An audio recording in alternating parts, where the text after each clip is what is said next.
ಆಕಾಶವಾಣಿ ಪ್ರದೇಶ ಸಮಾಚಾರ ಓದುತ್ತಿರುವವರು ಶಾಂತಲಾ ಜಯಪ್ರಕಾಶ್. ಮುಖ್ಯಾಂಶಗಳು: ಅತಿವೃಷ್ಟಿ ಸಂತ್ರಸ್ತ ರೈತರಿಗೆ 1,033 ಕೋಟಿ ರೂಪಾಯಿ ವಿಶೇಷ ಪ್ಯಾಕೇಜ್ ಘೋಷಿಸಿದ ರಾಜ್ಯ ಸರ್ಕಾರ. ಪ್ರಧಾನಿ ನರೇಂದ್ರ ಮೋದಿ ನಾಳೆ ಉಡುಪಿ ಶ್ರೀ ಕೃಷ್ಣ ಮಠಕ್ಕೆ ಭೇಟಿ, ಕನಕನ ಕಿಂಡಿಗೆ ಕನಕ ಕವಚ ಸಮರ್ಪಣೆ. ನಾಯಕತ್ವ ಬಿಕ್ಕಟ್ಟು ಹಿನ್ನೆಲೆ ಮುಖ್ಯಮಂತ್ರಿ, ಉಪಮುಖ್ಯಮಂತ್ರಿ ಅವರನ್ನು ದೆಹಲಿಗೆ ಆಹ್ವಾನಿಸಿದ ಕಾಂಗ್ರೆಸ್ ಹೈಕಮಾಂಡ್. ಕೋಲಾರದಲ್ಲಿ ಆರ್ಟಿಒ ಅಧಿಕಾರಿಗಳ ಕಾರ್ಯಾಚರಣೆ, 32ಕ್ಕೂ ಹೆಚ್ಚು ಐಷಾರಾಮಿ ಬಸ್ಸುಗಳು ವಶಕ್ಕೆ.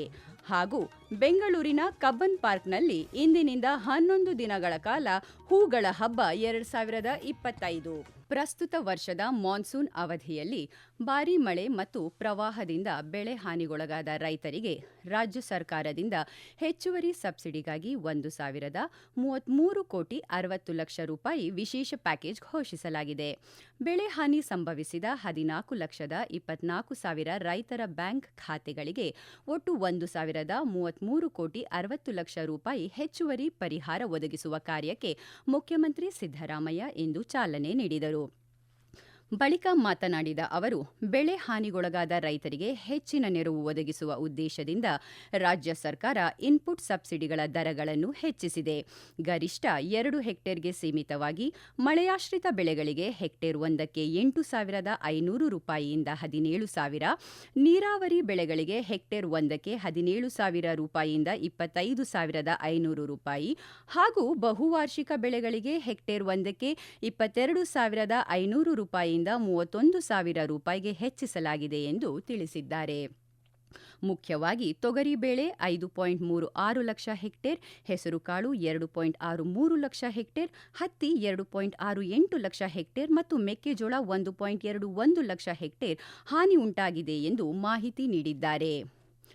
9 ಜಿಲ್ಲೆಗಳಲ್ಲಿ ಹೆಚ್ಚಿನ ಬೆಳೆ ಹಾನಿ ಉಂಟಾಗಿದ್ದು, ಮುಖ್ಯವಾಗಿ ಧಾರವಾಡ, ಗದಗ ಮತ್ತು ಹಾವೇರಿ ಜಿಲ್ಲೆಗಳಲ್ಲಿ ಬೆಳೆಗಳು ಕೊಯ್ಲಿನ ಹಂತಕ್ಕೆ ಬಂದ ಸಂದರ್ಭದಲ್ಲಿ ಭಾರೀ ಮಳೆಯಿಂದ ಹೆಚ್ಚಿನ ಹಾನಿ ಸಂಭವಿಸಿದೆ. ಕೃಷ್ಣಾ ಮತ್ತು ಭೀಮಾ ಜಲಾನಯನ ಪ್ರದೇಶಗಳಲ್ಲಿ ನಿರಂತರ ಒಳಹರಿವು ಹೆಚ್ಚಳದಿಂದ ಕಲಬುರಗಿ, ಯಾದಗಿರಿ ಮತ್ತು ಬೀದರ್ ಜಿಲ್ಲೆಗಳಲ್ಲಿ ತೊಗರಿ ಮತ್ತು ಹತ್ತಿ ಬೆಳೆಗಳಿಗೆ ವ್ಯಾಪಕ ಹಾನಿ ಉಂಟಾಗಿದೆ ಎಂದು ಹೇಳಿದ್ದಾರೆ.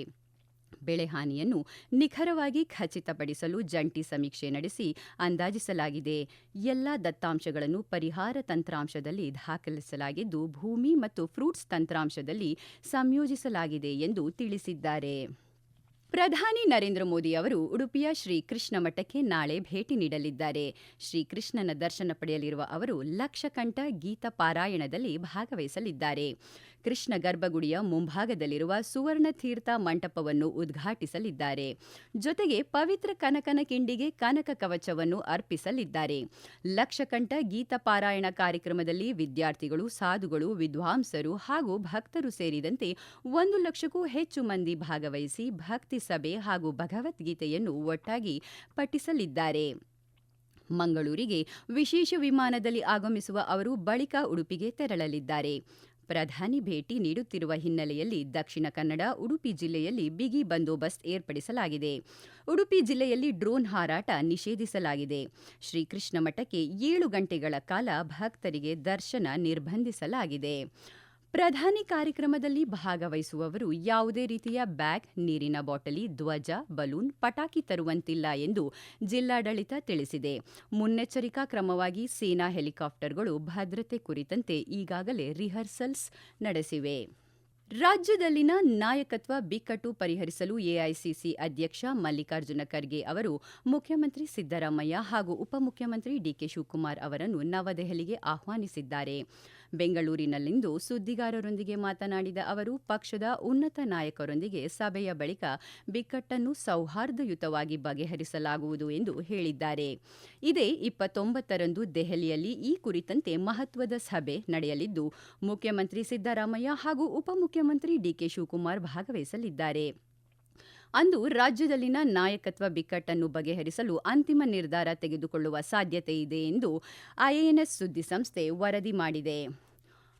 ಕಾಂಗ್ರೆಸ್ನಲ್ಲಿ ಅಧಿಕಾರ ಹಸ್ತಾಂತರ ಕುರಿತಂತೆ ನಡೆಯುತ್ತಿರುವ ಬಿಕ್ಕಟ್ಟಿನ ನಡುವೆಯೇ ಉಪಮುಖ್ಯಮಂತ್ರಿ ಡಿಕೆ ಶಿವಕುಮಾರ್ ಸಾಮಾಜಿಕ ಮಾಧ್ಯಮದಲ್ಲಿ ಕೊಟ್ಟ ಮಾತು ಉಳಿಸಿಕೊಳ್ಳುವುದೇ ದೊಡ್ಡ ಶಕ್ತಿ ಎಂದು ಪೋಸ್ಟ್ ಮಾಡಿದ್ದಾರೆ. ಜಗತ್ತಿನ ಅತಿ ದೊಡ್ಡ ಶಕ್ತಿ ಎಂದರೆ ಕೊಟ್ಟ ಮಾತನ್ನು ಉಳಿಸಿಕೊಳ್ಳುವುದು. ನ್ಯಾಯಾಧೀಶರಾಗಲಿ, ಅಧ್ಯಕ್ಷರಾಗಲಿ, ತಾವಾಗಲಿ, ಬೇರೆ ಯಾರೇ ಆಗಿರಲಿ ನುಡಿದಂತೆ ನಡೆಯಬೇಕು. ಜೊತೆಗೆ ಮಾತು ಉಳಿಸಿಕೊಳ್ಳುವುದು ಮುಖ್ಯ ಎಂದು ಬರೆದುಕೊಂಡಿದ್ದಾರೆ. ಎಐಸಿಸಿ ಹಿರಿಯ ನಾಯಕ ಮಲ್ಲಿಕಾರ್ಜುನ ಖರ್ಗೆ ಅವರು ದೆಹಲಿಗೆ ಆಹ್ವಾನಿಸಿದ ಕೂಡಲೇ ಉಪಮುಖ್ಯಮಂತ್ರಿ ಡಿಕೆ ಶಿವಕುಮಾರ್ ಈ ಸಂದೇಶ ನೀಡಿದ್ದಾರೆ. ಪ್ರದೇಶ ಸಮಾಚಾರ ಕೇಳುತ್ತಿದ್ದೀರಿ.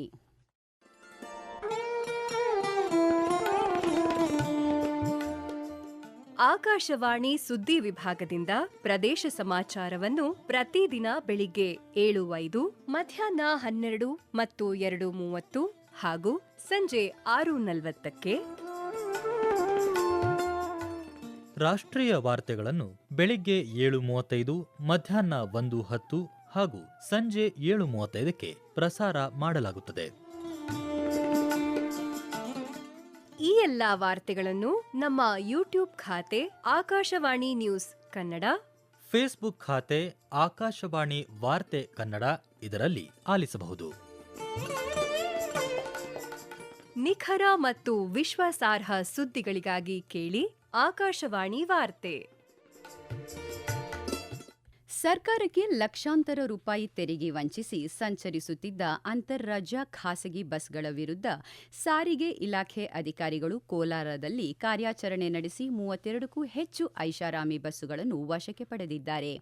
ಬೆಂಗಳೂರು ಚೆನ್ನೈ ರಾಷ್ಟ್ರೀಯ ಹೆದ್ದಾರಿಯಲ್ಲಿ ಕಾರ್ಯಾಚರಣೆ ನಡೆಸಿದ ಅಧಿಕಾರಿಗಳು ಬೇರೆ ರಾಜ್ಯಗಳಲ್ಲಿ ನೋಂದಣಿಯಾಗಿ ಆಲ್ ಇಂಡಿಯಾ ಟೂರಿಸ್ಟ್ ಪರವಾನಗಿಯಡಿಯಲ್ಲಿ ರಾಜ್ಯದಲ್ಲಿ ನಿಯಮ ಬಾಹಿರವಾಗಿ ಓಡಾಡುತ್ತಿದ್ದ ಸ್ಲೀಪರ್ ಕೋಚ್ ಮತ್ತು ಹೈಟೆಕ್ ಬಸ್ಸುಗಳನ್ನು ಜಪ್ತಿ ಮಾಡಿದ್ದಾರೆ.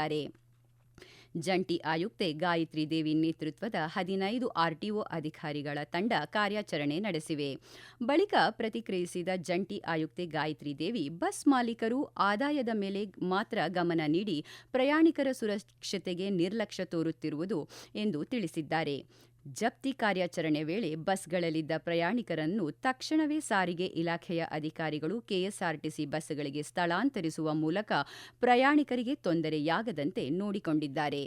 ಫಲಪುಷ್ಪ ಪ್ರದರ್ಶನದಲ್ಲಿ ಬಳಸಲಾಗಿರುವ ಹೂವುಗಳನ್ನು ತ್ಯಾಜ್ಯವಾಗಿಸುವುದೇ, ಅವುಗಳನ್ನು ಒಣಗಿಸಿ ಅಥವಾ ಸಂಸ್ಕರಿಸಿ ಮರುಬಳಕೆಗೆ ಯೋಗ್ಯವಾದ ವಸ್ತುಗಳನ್ನು ತಯಾರಿಸಬೇಕೆಂದು ಸರ್ಕಾರದ ಮುಖ್ಯ ಕಾರ್ಯದರ್ಶಿ ಡಾ. ಶಾಲಿನಿ ರಜನೀಶ್ ಅಧಿಕಾರಿಗಳಿಗೆ ಸೂಚನೆ ನೀಡಿದ್ದಾರೆ. ತೋಟಗಾರಿಕೆ ಇಲಾಖೆಯಿಂದ ಕಬ್ಬನ್ ಪಾರ್ಕ್ನಲ್ಲಿ 11 ದಿನಗಳ ಕಾಲ ಏರ್ಪಡಿಸಿರುವ ಹೂಗಳ ಹಬ್ಬ 2025 ಕಲೆ ಸಂಸ್ಕೃತಿಯ ಸಮಾಗಮ ಉದ್ಘಾಟಿಸಿದ ಅವರು ಫಲಪುಷ್ಪ ಪ್ರದರ್ಶನ ವೀಕ್ಷಿಸಿದರು. ತೋಟಗಾರಿಕೆ ಇಲಾಖೆಯು ವಿಶೇಷವಾಗಿ ಇಲ್ಲಿ ಮಕ್ಕಳಿಗಾಗಿ ಪುಷ್ಪ ಪ್ರದರ್ಶನ ಏರ್ಪಡಿಸಿದೆ. ಸುಂದರ ಪ್ರಕೃತಿಯಲ್ಲಿ ಆಯೋಜಿಸಲಾಗಿರುವ ಪುಷ್ಪ ಪ್ರದರ್ಶನಕ್ಕೆ ಎಲ್ಲರೂ ಆಗಮಿಸಿ ವೀಕ್ಷಿಸುವ ಮೂಲಕ ಉದ್ಯಾನವನದ ಸೌಂದರ್ಯವನ್ನು ಕಾಪಾಡಬೇಕು ಎಂದು ಅವರು ಮನವಿ ಮಾಡಿದ್ದಾರೆ. ಮಂಗಳೂರಿನ ರಂಗ ಅಧ್ಯಯನ ಕೇಂದ್ರ, ಸಂತ ಅಲೋಷಿಯಸ್ ಕಾಲೇಜ್ ಹಾಗೂ ಅರೆಹೊಳೆ ಪ್ರತಿಷ್ಠಾನ ಸಹಯೋಗದಲ್ಲಿ ಇಂದು ಅಂತಾರಾಷ್ಟ್ರೀಯ ನಾಟಕೋತ್ಸವ ನಡೆಯಲಿದೆ. ರೋಹಿತ್ ಬೈಕಾಡಿ ನಿರ್ದೇಶನದ ಸಂತ ಅಲೋಷಿಯಸ್ ರಂಗ ಅಧ್ಯಯನ ಕೇಂದ್ರ ಸೈರನ್ ನಾಟಕ ಇಂದು ಪ್ರದರ್ಶನಗೊಳ್ಳಲಿದೆ. ನಾಳೆ ಅನುಷ್ ಶೆಟ್ಟಿ ನಿರ್ದೇಶನದ ನಿರ್ದಿಗಂತ ಮೈಸೂರು ತಂಡದಿಂದ ಪೊಲಿಟಿಕಲ್ ಪ್ರಿಸನರ್ಸ್ ನಾಟಕ ನಡೆಯಲಿದೆ. ವಿದ್ಯುತ್ ಕಂಬ, ಟ್ರಾನ್ಸ್ಫಾರ್ಮರ್ ಸೇರಿದಂತೆ ಇತರೆ ಯಾವುದೇ ಕಾರ್ಯ ನಿರ್ವಹಿಸುವಾಗ ಇಂಧನ ಇಲಾಖೆಯ ಅಧಿಕಾರಿಗಳು ಆಯಾ ಭಾಗದ ಜನಪ್ರತಿನಿಧಿಗಳ ಗಮನಕ್ಕೆ ತಂದು ಕೆಲಸ ಮಾಡಬೇಕು ಎಂದು ಇಂಧನ ಸಚಿವ ಕೆಜೆ ಜಾರ್ಜ್ ತಿಳಿಸಿದ್ದಾರೆ. ಕೊಪ್ಪಳ ಜಿಲ್ಲಾ ಪಂಚಾಯತ್ನಲ್ಲಿ ನಿನ್ನೆ ನಡೆದ ಸಭೆಯಲ್ಲಿ ಯಾವುದೇ ಸಮಸ್ಯೆಗಳಿದ್ದರೆ ಮೇಲಧಿಕಾರಿಗಳ ಗಮನಕ್ಕೆ ತರಬೇಕು ಎಂದು ಸೂಚಿಸಿದ್ದಾರೆ. ಬೆಂಗಳೂರಿನ ನೆಹರು ತಾರಾಲಯದಲ್ಲಿ ನಾಳೆ ವಿಜ್ಞಾನ ಪ್ರದರ್ಶನ ಏರ್ಪಡಿಸಲಾಗಿದೆ. ಬೆಳಗ್ಗೆ 10 ಗಂಟೆಯಿಂದ ಸಂಜೆ 4:30ರವರೆಗೆ ಕಾರ್ಯಕ್ರಮ ನಡೆಯಲಿದೆ. ಮುಖ್ಯ ಅತಿಥಿಗಳಾಗಿ ಪ್ರಯೋಗ institute of education research centre ಹಿರಿಯ ವಿಜ್ಞಾನಿ ಡಾ. ಕರುಣಾ ಸಿಂಹ ಭಾಗವಹಿಸಲಿದ್ದಾರೆ. ಅಲ್ಟ್ರಾಸೌಂಡ್ ಲೆವಿಟೇಷನ್, ಕೋ ಆ್ಯಂಡ್ ಪರಿಣಾಮ, ಎಡಿ ಬ್ರೇಕಿಂಗ್ ಸೇರಿದಂತೆ ಹಲವು ವಿಜ್ಞಾನಕ್ಕೆ ಸಂಬಂಧಿಸಿದ ಪ್ರದರ್ಶನ ನಡೆಯಲಿವೆ. ಕೊನೆಯಲ್ಲಿ ಮತ್ತೊಮ್ಮೆ ಮುಖ್ಯಾಂಶಗಳು.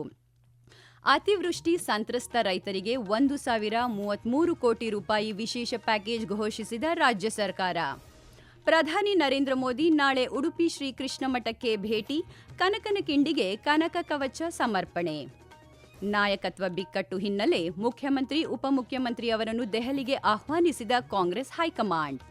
ಕೋಲಾರದಲ್ಲಿ ಆರ್ಟಿಒ ಅಧಿಕಾರಿಗಳ ಕಾರ್ಯಾಚರಣೆ, 32ಕ್ಕೂ ಹೆಚ್ಚು ಐಷಾರಾಮಿ ಬಸ್ಗಳು ವಶಕ್ಕೆ. ಹಾಗೂ ಬೆಂಗಳೂರಿನ ಕಬ್ಬನ್ ಪಾರ್ಕ್ನಲ್ಲಿ ಇಂದಿನಿಂದ 11 ದಿನಗಳ ಕಾಲ ಹೂಗಳ ಹಬ್ಬ 2025.